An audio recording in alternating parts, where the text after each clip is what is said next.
Pada usia 0 hingga 2 tahun disebut juga periode kritis, di mana mulai terjadi pertumbuhan dan perkembangan yang terjadi secara pesat pada anak, khususnya perkembangan otak, di mana 80% pembentukan otak terjadi pada periode ini, sehingga stimulasi kognitif dan gizi seimbang sangat diperlukan agar pertumbuhan dan perkembangan otak dapat terjadi secara optimal.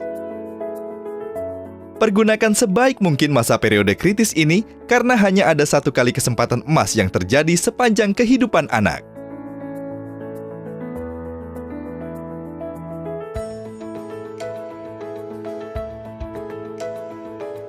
Apa saja yang harus dilakukan untuk merangsang kecerdasan pada anak usia 0 hingga 2 tahun? Lakukan rangsangan dengan membangun ikatan antara ayah, bunda, dan anak. Ajaklah anak bermain-main saat mandi, baringkan anak, dan ajaklah bermain cilukba. Mulailah mengenalkan anak pada suara-suara, benda-benda di depan anak untuk melatih pendengaran dan penglihatan anak. Latihlah kekuatan otot tangan dan kaki anak. Jika anak mulai duduk, latihlah untuk duduk agar dapat duduk sendiri. Biarkan anak merangkak dan merayap untuk melatih gerak koordinasi tangan, kaki, dan mata. Dampingi anak saat mulai merambat, guna melatih kemampuan anak untuk berdiri dan berjalan sendiri. Rangsangan pada usia memasuki 1 tahun dapat dilakukan dengan mulai melatih anak untuk menyebutkan namanya.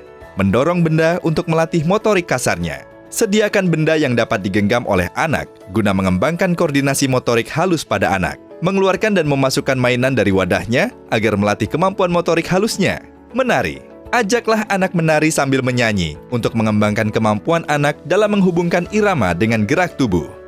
Memasuki usia 2 tahun, rangsangan terhadap anak dapat dikembangkan dengan minta anak untuk menyebutkan panca inderanya untuk melatih anak mengembangkan panca inderanya. Ajaklah bermain peran sebagai ayah atau bunda guna mengembangkan kemampuan anak untuk mengenal orang tuanya.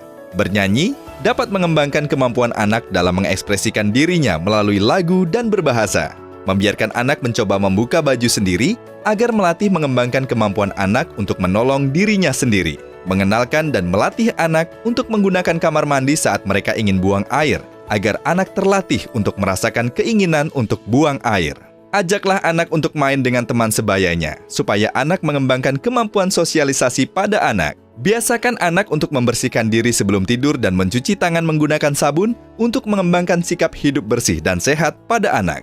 Dengan stimulasi yang tepat dan sesuai dengan usia, maka anak akan dapat tumbuh dengan baik. Lakukan stimulasi secara berkesinambungan agar kecerdasan anak dapat berkembang secara optimal. Karena kecerdasan anak merupakan aset untuk memajukan dan mensejahterakan bangsa.